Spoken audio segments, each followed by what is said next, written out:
Good morning. By my reckoning, it's now 9 o'clock, and I like to be prompt and on time, so I'm going to make a start. Before I introduce you to the person who's doing the lecture today, there's a few housekeeping bits and pieces I need to go through. My name's Deb O'Kane. I'm the topic coordinator for NURS 1007, Dimensions of Physical and Mental Health. Now, I have a passion for this subject after having spent many years in clinical practice in psychiatry and mental health nursing. My background is actually child and adolescent mental health, but I have taught and been clinical over all areas of mental health. Housekeeping rules, or as far as NURS 1007 rules, please, last year, being a new curriculum, this was the first time this topic was taken, and there were some things that students got a bit shocked about. So I'm here to warn you. Check your flow sites. You'll find I'm quite an organised person. If you go on your flow site, you will see what weeks, what readings you need to do. They're up there already. There may be some links that don't work, and thank you if that student who's already emailed me to tell me about some of those links. I love that, you know. I put those links up, 3 days later the URL may not be working. I have no control over that, but if you let me know, I will update it as soon as I can. But the readings are all there. Anything that you need is in your resources. There's a folder that is called Assessment, Information and Resources. If you need an extension, if you want a cover sheet, if you want a make-up class form, they are all there. If I get an email from students saying, Deb, where do I find a cover sheet from? Deb, where do I find this from? That's when I start pulling my hair out and tend not to answer you or reply. Okay, so that's not me being rude, that's me being organised in the first instance. I have 650 odd students in this topic. Can you imagine if everyone emailed me with stuff like that? Can't do it, it's not possible. So therefore, please check your flow site. Look at all the links, look at everything on there, so your resources, your marking rubric for when you come to your assessments is already up there. It's all prepared. So familiarise yourself with your flow. And I've been telling the teachers, the tutors who you'll be taking or who will be taking you in tutorials to keep drilling that into you. Emails. Do contact me if you need to, if there's anything I can help with. Email is preferable rather than phone because I'm in and out my office. Policy is that we don't have to, or often we can't because of other work commitments, reply within 3 working days. So please, if you get an email or send me an email on, Friday at 5 o'clock, don't expect an answer at 8 o'clock Monday morning. There has to be some fairness in this. You have to give me a chance to get there and read it and think about what needs to happen. Let me think. Other things. Assessments. Your tutors will go through the assessments with you. One of the assessments will be based on a reflective practice. So it'll be about today's lecture. It's about you listening today and thinking about your own perceptions of mental illness and how after today that may have changed, or it's just consolidated your thoughts. Who knows? Yeah, so one's a reflective practice. There's a case study at the end that you have to do, but then the one that people got confused about last year was the quizzes stroke exam. There is an exam in this topic, however, it's split into 5 parts. So starting from week 3, you will be given time on the internet, online, where it's open to answer 20 questions, multiple choice or true or false questions, based on the previous 2 weeks' work. And that 2 weeks' work will be whether you've heard a lecture, what you've discussed in tutorials, your readings, all the activities that you've been doing. So it could be any questions based around any of those things. Last year we had some students, I think on one of the weeks, by the time it got to week 3 or week 4, not week 4, sorry, quiz 4, there was one time where 150 students forgot to do the quiz. What happened is they get lower marks and a lot of them failed please do not forget to do the quiz. These add up to your marks at the end, okay? So if it says quizzes will be held in, Monday of week 3, week 5, week 7, have a look what those dates are. You've all got smartphones now or tablets with posh alarms, bells and whistles and things. Make sure you've got something the night before saying quiz tomorrow, an hour before, quiz opens today, 3 hours later, have you done the quiz yet? Okay? Make sure you plan your life around the assessments that you need, because it makes life a lot easier for you. Last but not least, I don't know if any of the other topics in semester 1 you use Turnitin. It's a text software matching. Did you use it, Turnitin, in semester 1? Yes, no? Yes, excellent. Because last year nobody had used it, and I put an argument that everybody should be using it. Turnitin will be used throughout this semester on your reflective paper and your case study. So please, again, if you're new to Turnitin or you struggled with it, familiarise yourself with the process. There'll be a chance at the end to have questions, but now I want to give you over into the capable hands of Matthew Halpin, who I've known for a few years now, and have the delight of welcoming him to us, and him providing a wonderful story narrative of his personal journey and his own recovery of a mental illness. Matthew now works as a peer support worker, which I'm sure he'll tell you about as well. Thanks, Matthew. Oh, you've got that. Can you hear me? Yeah, cool. Fantastic. So today's lecture, I've been doing lecturing at universities for quite a while, and the way what I teach is really looking at the consumer's experience, utilising my own experience of mental illness, but also what we can learn from consumers' experience to help guide practice. I do this to nursing, allied health, psychiatry, medical, and a variety of different areas to really introduce people to change their thinking about how can we work in a recovery-based way and actually have clients as the centre of our practice and focus on their strengths and everything. I also teach on mental health care planning, working with complex clients and engaging consumers in therapeutic care to a range of areas. I've also published recently a few articles as well. One was in a medical journal on looking at how we can improve care in a psychiatric intensive care unit in Adelaide, and the other one was the evaluation of the lived experience workforce. That's my main role, 9 to 5, Monday to Friday, is I manage the consumer workforce, so peer support workforce, and the carer workforce for the state. So basically we have about 50 positions across the state, and that is peer support workers, which are people who've had a lived experience of mental illness like myself, who work in a role supporting other consumers to help or continue their journey of recovery. Carer consultants are people who've had a caring role in mental illness, and they utilise what they've learned to support other carers who might be, the person they're caring for might have just been diagnosed and might need some education in the area. So what I'm going to talk about today is my journey, and then we're going to go into recovery as well, but really about what you can learn from it. So I'll talk about, how hard it was for me at times, what I learned from it, but really what I want you to get from this is, what are some of the key elements you can pick up from different stages of a person's illness. And like we said, we have questions at the end, but if you do have any burning questions through, feel free to ask as well. And I'm more than happy to ask that. It's quite an interactive lecture, so I may ask other people questions too. So this is just a random picture I found on Windows a number of years ago. And the reason I chose that is because when you're diagnosed with a mental illness, especially in those early stages, you do feel like you're alone in a desert. You feel like often there's not that many supports around you. You feel like people that you were really close to don't quite understand what you're going through, and that may actually impact on you. That can relate to stigma from other people, but it can also relate to your self-stigmatisation as well. Often people, when they're diagnosed with a mental illness for the first time, have a preconceived idea what mental illness is, and they may not see it as a positive. They may have fears around it, they may have false beliefs around it, and often this is portrayed from how it's portrayed in the movies and media. Just throw it out to the room. Before, what people's room in this room, how do they see mental illness? How do people see that? Abnormality? Yep. Yep. There's a stigma attached to it. Yep.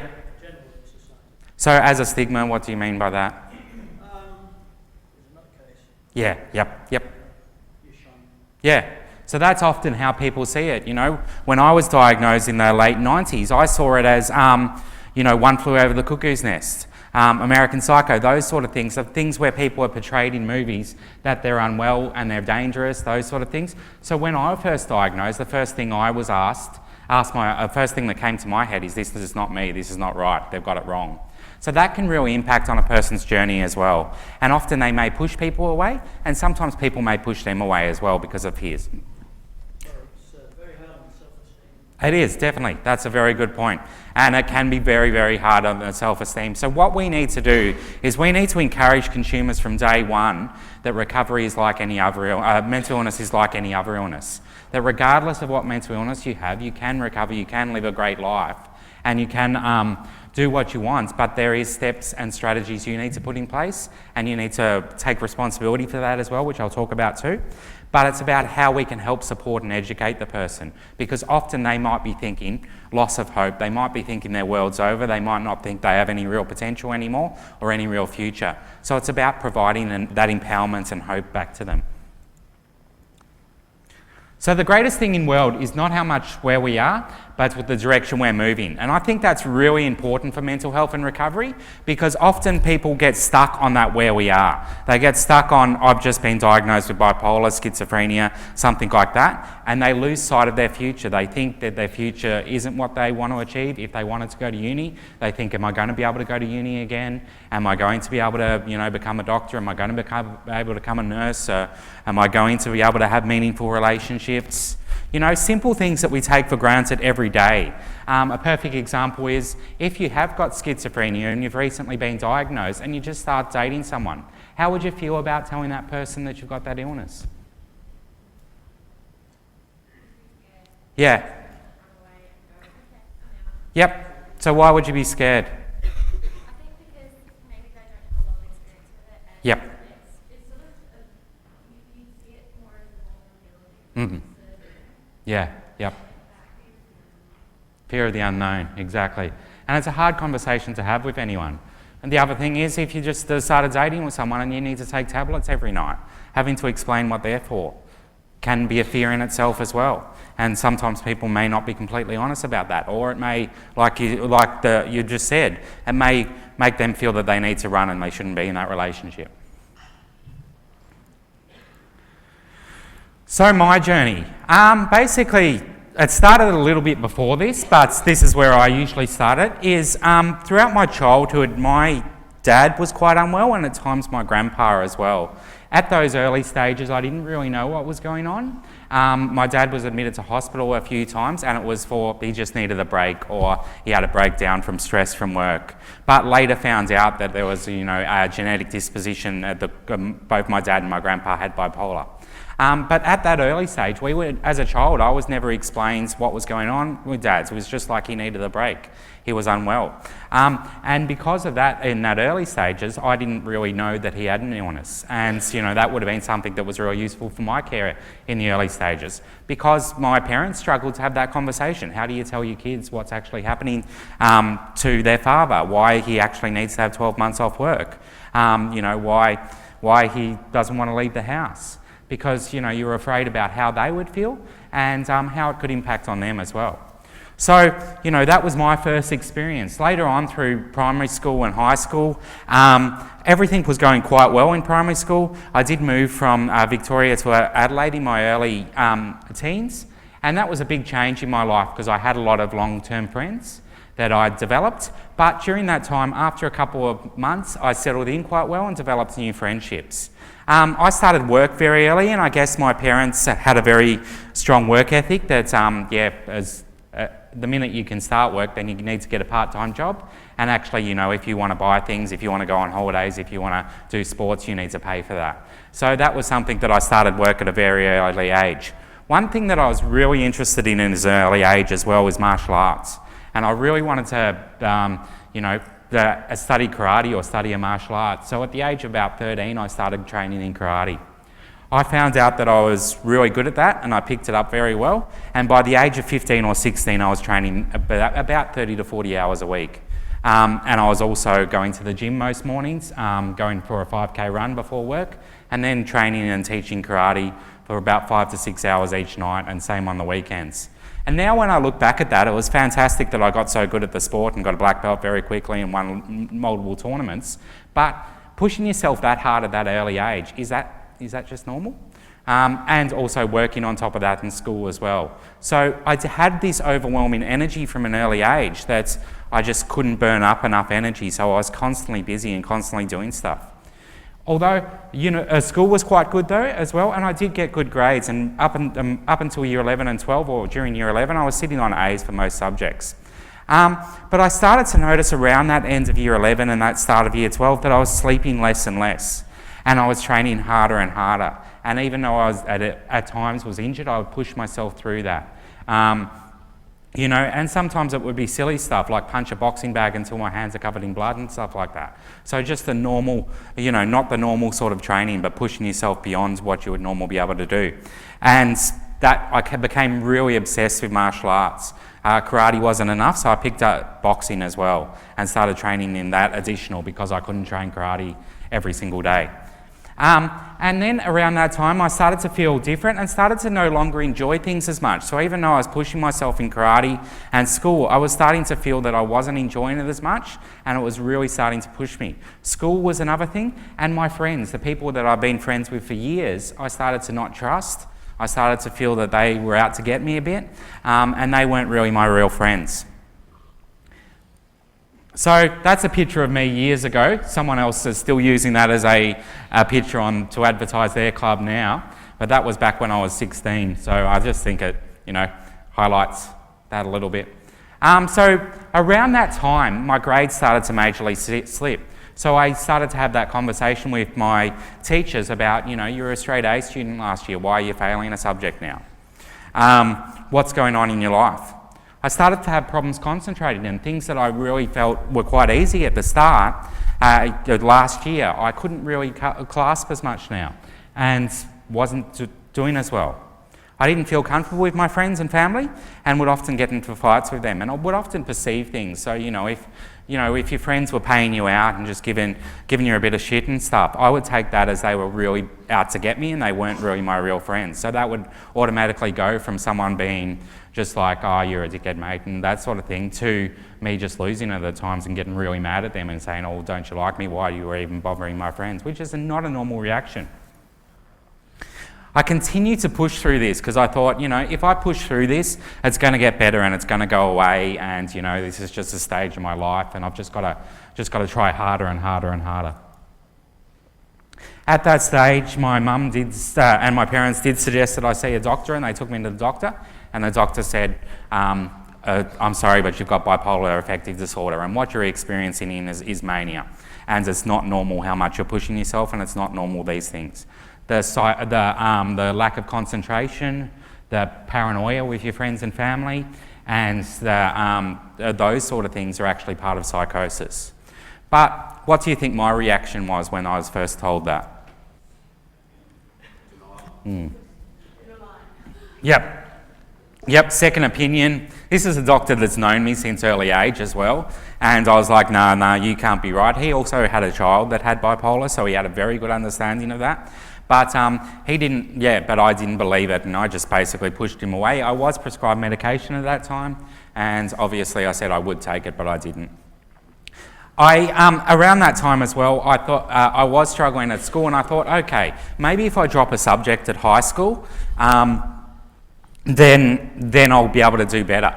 The other thing that I didn't say is at high school, I'd gone from this quiet person that achieves quite well to being the clown of the class and being really disruptive at times, often being kicked out of class, and really impacting other people's learning as well. So when I asked to drop a subject, they said no, and they suggested I leave. At the age of, I was 18 at the time, so I could sign out of school, so I got home that day and said I no longer go to school. The feelings that were going through my mind at the moment, other than that denial, was that fear. I was like, okay, if they are right, what's this going to mean for me? That pain, really, the pain from all the symptoms and everything, but also the pain from what was actually going to go on in my future. why me? And a bit of that sadness and going, well, why me? You know, what have I done wrong? What have I done in my life to deserve this? Those sort of things. That anger. Anger about the doctor, anger at my family, angry at the school, angry at everyone, because I just thought that I was trying to, I guess, push this onto other people and take it away from myself. The denial, which we've spoken about. Confusion as well, like what's this actually mean, and how can this actually be symptoms, and how can I go from 6 months ago not feeling this way to feeling like I'm a completely different person today. And then the depression kicked in, and the fear, and what's wrong with me. So, you know, gone from being a person that was very active, you know, had a lot of friends at high school, was doing quite well, was a happy kid, I would imagine, you could say, and someone that really enjoyed life, to someone, which these are just Google images again, that's really started to feel that, you know, their life was over and doubt their potential. At high school, I also had the dream of going and studying medicine or becoming a scientist, and that dream had sort of fallen away as well. I was like, I'm not going to be able to do that. I haven't even finished high school. How am I going to get to university? So one other thing that happened, or the next thing that happened after I left high school, was I started to hang out with people that I wouldn't have even really hung out with years ago. So they were people I hardly even spoke to, and they were the shadow society, or the people that at school, the troublemakers, the ones that took drugs and alcohol and partied all night and didn't end up going to school most of the time. And I started to hang out with them. And for the first time I tried drugs, and for the first time started to get really drunk on a regular basis. And I thought this was just a party, and then found out that, you know, this was really hiding what I was feeling. And I found out that I started to self-medicate with that. So it had gone from occasionally having a bit of pot at a party to smoking constantly from the minute I wake up until the end of the day, and feeling that I couldn't do anything without being under the influence of something. I also wanted to prove myself, because instead of me realising when the teachers said, oh, you know, you need to leave school now, instead of me going, okay, what do I need to change so I can get better at study and everything, I took it on and said, oh, they just doubt my potential and they don't know what I can do. So I took it on as a bit of a dare and thought, okay, seeing I'm not going at school, I'll find a really hard job and I'll become really successful, and then a couple of years later go back to school and go, you know, you were wrong, I'm successful now. So I started a high pressure sales job, probably the worst thing you can do for mania, but probably the best thing in a way, because when you are manic, you can get a hell of a lot of sales. So my boss thought it was amazing, but for me, it wasn't the greatest thing, because I kept pushing myself. And one thing with marketing is every time you reach a target, the next month they raise it. So, you know, you might be really good, get really good sales in that month, and then the next month they're like, oh, well, you did great this time, so let's add a couple more. My first month I sold more than anyone else in Australia, and I won I won Salesperson of the Year in my first month of work. And kept pushing myself, and it was a commission-only based job, so if you didn't sell, you didn't get any money. And I was working from 8 a.m. in the morning until 10 o'clock at night, 7 days a week at that stage. I was often training as well, and then I was usually going out afterwards. I did work my way up really quick, but within 6 months I was second in charge of the state of that sales company. But then things started to get hard again. I kept partying, I kept pushing myself, and obviously when you push yourself that hard, what goes up must come down. So you can only maintain that sort of craziness for a certain amount of time before the depression starts to kick in again. And what do? You use more drugs and alcohol to try to drown it out. And you do everything you can to try to avoid what's actually going on in your mind. Instead of actually trying to address your thinking, try to address the anxiety you have, try to address the depression that you're feeling, try to address the paranoia, the issues you're having with people. You just try to, or me, I just tried to block it out. So, you know, that was something that was the next step. So one thing which happens this time, which continued to happen over a period of years, was after about 6 months, my workplace did start to notice that things weren't going really well. And they actually had that conversation to me and they said, you need some time off, we'll give you support, we'll do anything, because you're a great worker, we'll do anything we can to help you get back to work, but we think you need a break. I took that, once again, as like I did at high school, that they were saying that there's something wrong with me, instead of me actually going, oh, maybe I do need help. So I wouldn't accept that, and I ended up quitting that job. I also had to stop training because by that stage I torn my shoulder and I needed shoulder reconstruction as well. And I started a new job as a trainee manager. Once at the early stage, told them nothing about my illness or anything, just did well in the interview and started the management training course. And that went quite well for a while, and it was probably about 12 months this time before things got really bad again. And then the drug use continued.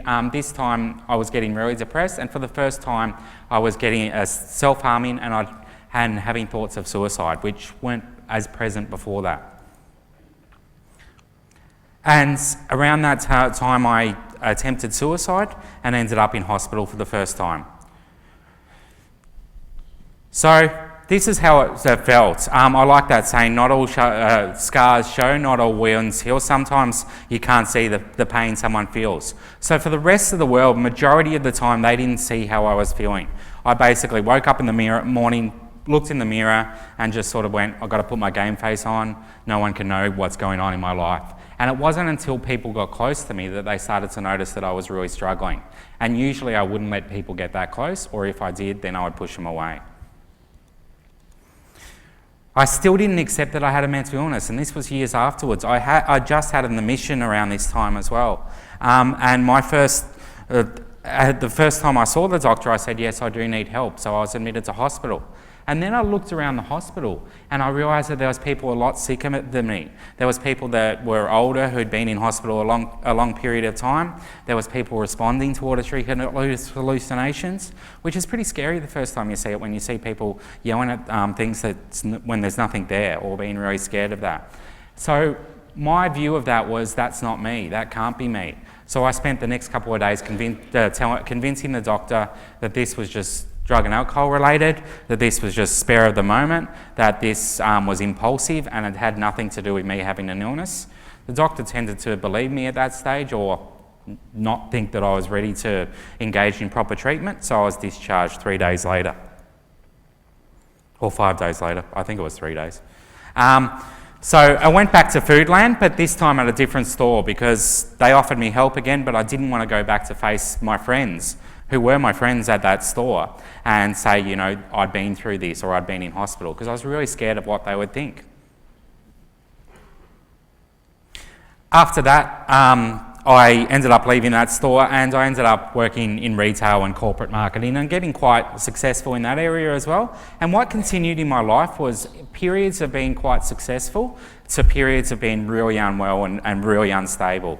Self-destructive behaviour, I'm describing it as that. You know, we wouldn't describe it as that as when we're working with a consumer in, you know, medical notes and stuff. But self-destructive behaviour for me was, I was basically burning myself out with drugs, with alcohol, with partying, with pushing myself too hard, with not accepting help. And I was just trying to deny everything that was going on in my life.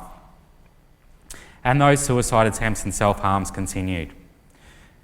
Around 10 years ago, I was admitted to hospital, and this time my parents begged for me to have a longer admission, and I needed a longer admission that time. And luckily, the doctors saw that I really needed help at that stage. So, and at this stage in my life, I'd gone from being a person in my first admission that I had lots of friends visit me. You know, I wasn't too worried about leaving work and not going back to a job. To this admission, I had burnt bridges with all my friends, so my friends had had enough and couldn't see basically what I was doing to myself, but also couldn't put up with it anymore. My family was really struggling as well, and my parents had that awkward conversation that unless you seek help and unless you address your drug and alcohol use, we're going to have to pull back because, you know, we've got other kids we need to look after as well, and we can't keep seeing our child do this to themselves. I had burnt all my bridges at work. Yep. Were you living by yourself? I was living with my parents at that stage. Yep. So I lived out of home a few times, but often I got really unwell and needed to come back to home. So I was living at my parents' at that time, and my parents were saying I also couldn't continue living there. So I was facing homelessness too. I had got myself in a huge amount of debt too, because I'd been in jobs where I had very large income. They basically, any loan, any credit card I wanted was approved. And then when I wasn't working, I would just continue to spend what I was used to. So I got myself a huge amount of debt. I'd burnt all my bridges with work, so I'd burnt all my references, so none of my previous jobs or workplaces would give me references. So I was really in a dark place in my life where I was looking, going, I've lost most of my friends. I think one friend visited me in that month period once. My family's struggling to be around with me. I don't know where I'm going to live. I don't think I'm going to be able to work again for a while. And so it was a really dark period, and for me it felt like I'd hit a bit of rock bottom. What was amazing though was the treatment that I got from my nurses in particular, but also from the doctors and the social worker. They said to me, "Why does your life need to be over?" They said to me, "Why do you think this is it?" They said to me, "Yes, you're going through a bad time at the moment, but why do you think you can't work again? Why do you think you can't go to university?" And they challenged everything that I'd been pushing up. I can't accept that I've got an illness because it means my life's over. They said, what's the problem with taking tablets if it makes your life better? Isn't it worth trying that? Because at the moment, this is, after many suicide attempts, it's worth actually accepting treatment and trying treatment because it doesn't look like things are going too well for you at the moment. They really started to challenge everything I was thinking. The social worker at the time said, "We really need to work with you and your family as well." So they got my family in and we had a family meeting. And for the first time they said, "Now Matt, I don't want you to say anything. I want to give your parents the opportunity to tell you what they're going through and how this has impacted on them." So I sat there and I listened to how it had impacted on my parents. And then they did the opposite thing, and the social worker said, "Now," to my parents, and my dad often spoke over me and said, "Now, you can't say anything. I want Matt to tell you exactly how it's feeling for him and how hard it is for him and why he's feeling so depressed." So I told them that. And for the first time, that brought us a little bit closer. And also because I had that support from the team there, I agreed at that point that I'd address my drug and alcohol use. So I didn't touch drugs from that point onwards, haven't since, and will never again. And I used that time to detox off that, and I used that time to get as much education about that illness. I used that time to speak to the doctors and nurses about, have they met people that have recovered before? Have they met people that have been well? And they gave me examples. The doctor who said, "You're a really smart guy. Why can't you go back to university? You could go back and study medicine if you wanted to. You could do the stat exam. You just need a period of time off, but that's worth considering." So for the first time in my life, I thought, okay, I've got this illness, but they're saying it's not going to stop me doing what I want to do. So that was my experience of recovery for the first time, or hope, and a team and clinicians, and especially the nurses saying, this is what your future could be, and challenging everything that I felt. And I think that's one of the biggest things as nurses you can do, is provide that hope for the consumer, because often they're in a place where they've lost all hope. Often they're in a place where they can't see a light. Often they're in a place where they're not looking forward to their future. So it's about, inspiring that in them and educating them around symptoms, utilising people like peer support workers that have lived through it and become well, which pretty much all our inpatient units in the whole state have.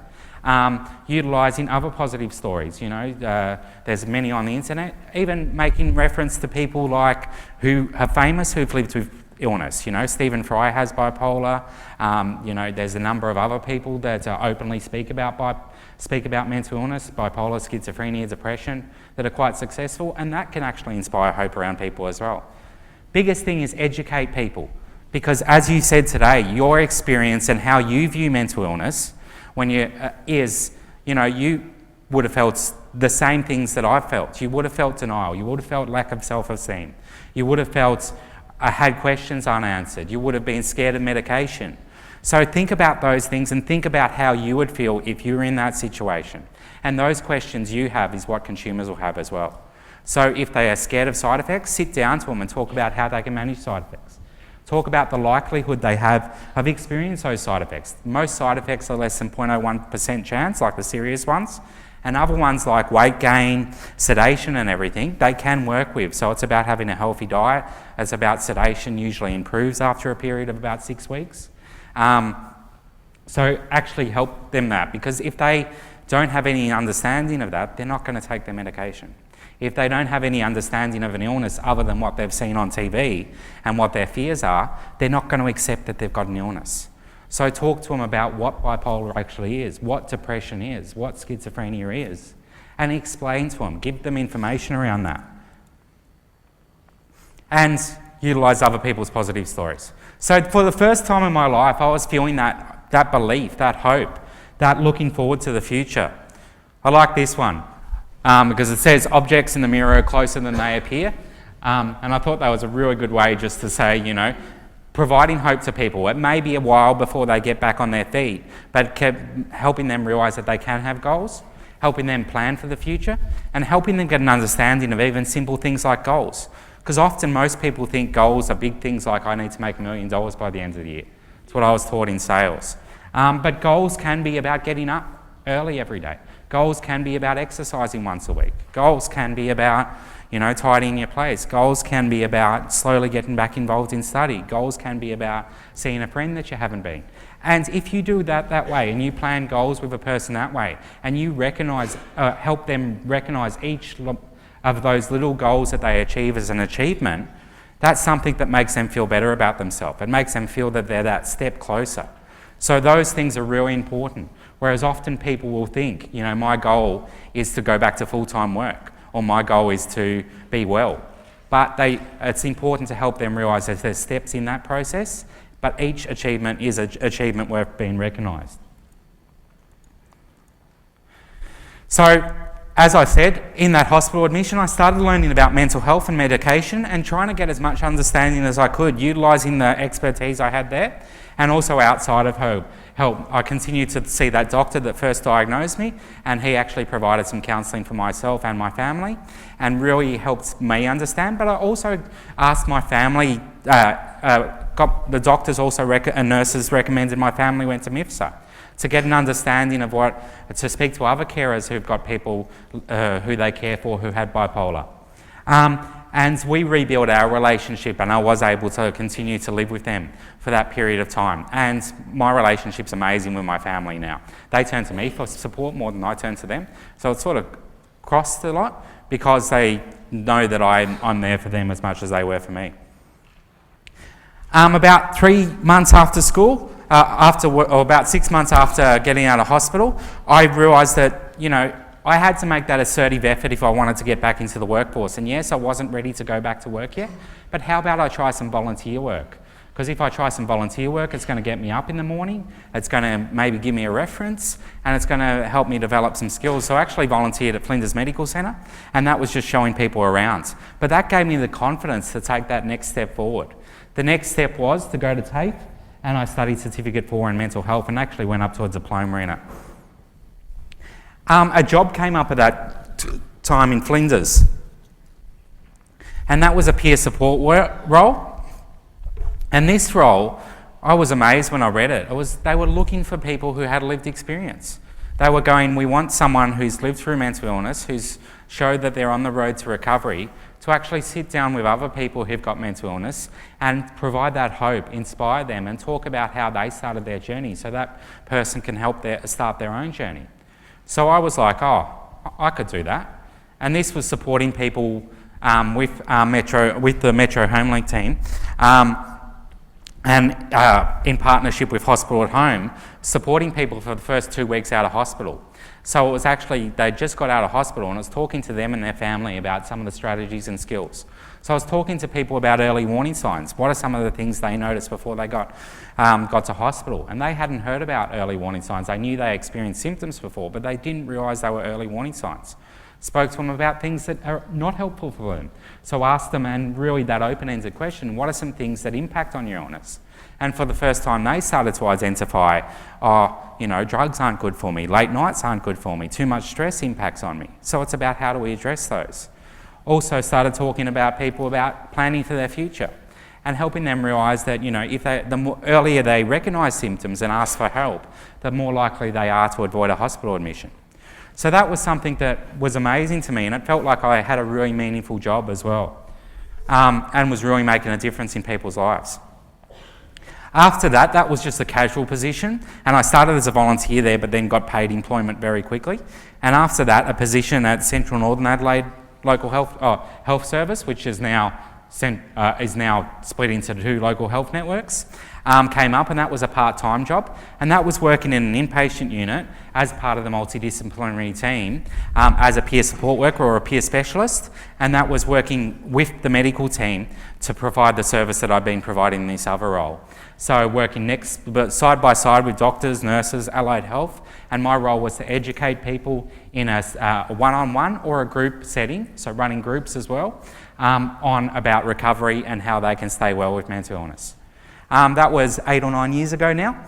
And after about 6 months of doing that, I realised I wanted to get back to study, so I started studying psychology. I'm almost at the end of my psychology degree now. And then TAFE contacted me and said, we're actually down a lecturer for teaching Certificate 4 in mental health. So I came back as a lecturer and course coordinator for a number of subjects in Certificate 4 in mental health. So that was another avenue where I could, for the first time, found that what I learned from my own experience and what I'd learned from working, I could teach other people who wanted to be health professionals about recovery and about consumer participation. And at the start, it was guest lecturing like this, talking about my experience, but when I was coordinating subjects, it wasn't anything about my experience. It was finding that places elsewhere, and really teaching things like I taught things around mental state examination, motivational interviewing, working with culturally diverse clients, basic counselling skills, which I'd studied as well. I started a business not long after that, working in recovery principles in mental health, and I don't do too much work other than the guest lecturing work occasionally, but I do occasionally present at other conferences and everything like that, and occasionally other organisations ask me to do some consulting work. Yep, no worries, easy. So what had happened now was fear, but also what had happened was reflection. For the first time I thought, all this hard work is starting to pay off, and where I am now is making a huge difference. There was that aspiration for that future instead of that fear of that future. I, for the first time in years, had goals in place. I had a hope. I had dreams. I had empowerment, and I was looking forward to a new life. So I'll just quickly flick through this. So the stages of my illness were hypomania, so there was that lots of energy, that happy, the good concentration, the need for sleep for low, and high achievement. But is this normal if you're continuing having this? The next thing was that mania, which I spoke about, which was that no need for sleep, that racing thoughts, the feeling like you're on drugs. If you see a person on methamphetamines, that's what a person who's extremely manic feels like as well. And then other things like paranoia and hallucinations came in place. After that came in depression. So there was that very low, that depressed thoughts, the suicidal thoughts, not thinking anything was worth doing, and extreme anxiety. And then treatment. And I was to ask myself the questions, do I give up or will things get better?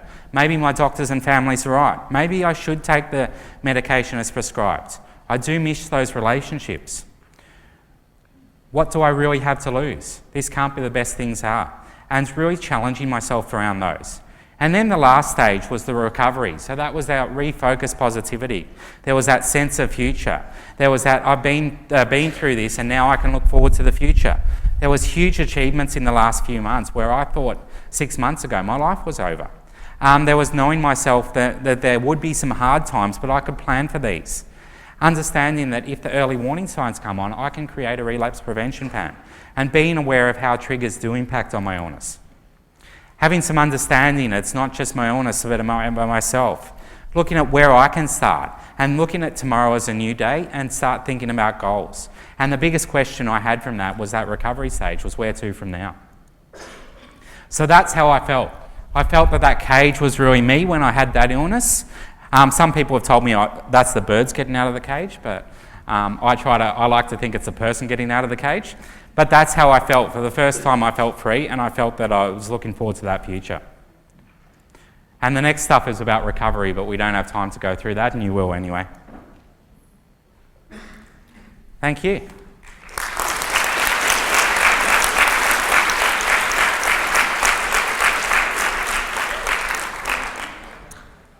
Wonderful stuff. Thank you so much, Matt. No worries. I learn something every time Matt comes and speaks for us. A few new concepts there for you. Some new bipolar disorder, recovery, the word consumer and not patient. Some of these things you'll be looking at in your tutorials, and think about those concepts more. I need to let you know that there's also some challenging things in this topic. Of course, mental illness isn't always easy to examine and explore further. Some of you may have your own experiences of mental health or have a friend or a family member. Please, can I just say, look after yourselves. If something is getting too difficult, we have a support service up the road. So if you require yourself any support, please make use of that. Similarly, if something is too challenging in a lesson or a tutorial for you, speak to your tutor. It doesn't mean that you miss that, because sometimes you need to stay there and hear so you get more of understanding of things. But if something is getting too hard, then speak to your tutor about it as well, because I know some of these things can be challenging emotionally for us. Any questions for Matt?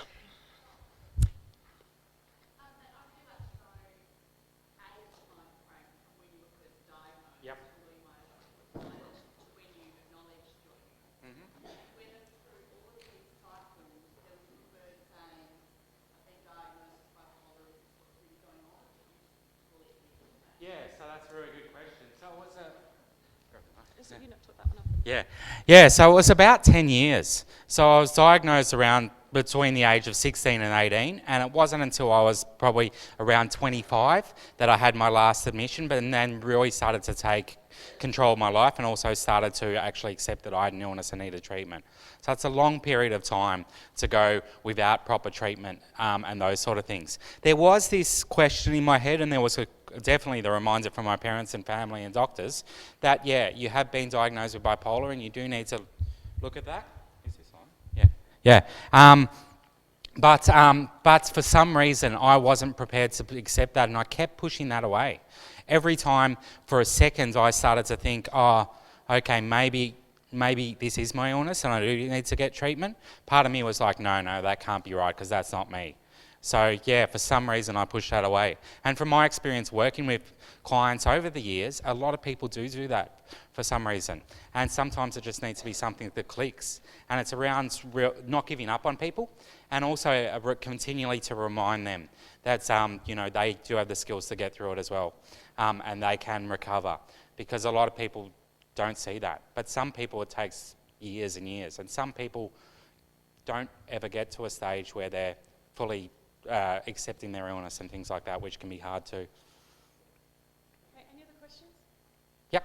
What was your parents' and like your family's first reaction when you were first diagnosed? When I was diagnosed, going back, thinking quite a bit at that stage, I think they were a bit scared and a bit worried as well. I know that they knew that my dad was unwell at times, but I was probably more unwell than my father was. And then there was other things that were really getting involved. I don't think my parents ever had a major issue with my illness and really struggled. They wanted to be there and support me, but they didn't have too much understanding in the early stages. One thing that they really struggled to see was how it was impacting on me. So they really struggled to see when I was really, really depressed. And obviously how hard it was for them to see that their child was trying to take their own life. And also how much they were hurting themselves with drugs and alcohol as well. So that was the hardest things for my parents. But once they got support and once they got education and met other carers, the experience got much easier for them as well. And they wish they did that at an early stage, because for a long time they wouldn't talk about it with everyone, because they were worried about what other people would think too. So that was something that's common too. Can I just say that for the next lecture, we've actually got Sharon Lawn coming in, who's actually a carer.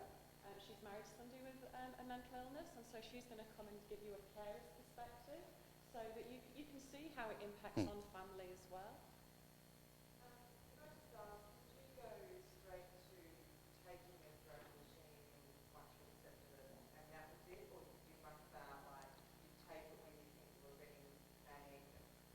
Yeah, I did in the early stages. In the early stages when I was first prescribed medication, it was very sporadic the whole time, and I took it every so often when I was feeling really bad. I took medication and probably too much, but I didn't take it as prescribed. That last admission, from that point onwards, I've taken it as prescribed. Yeah. So 10 years I wasn't taking it as prescribed. There was a number of changes. There was some periods that I was taking it as well, and when I was getting well again, I would stop that medication. Yeah. We've got time for one more question, and then we'll have to call it a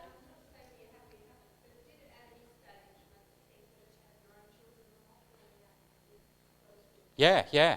And I'll be honest with that, that's something I'm still scared about. I'm about to get married, and it's a question that I have sometimes. But I also think that I'm probably one of the best people prepared for that too, because of what I've been through and those skills that I can actually really help someone too. This is my expertise in this area of recovery, so I think I do have the skills there, but I do sometimes still have those fears too. So it's, valid question. Okay, can we give Matt a round of applause?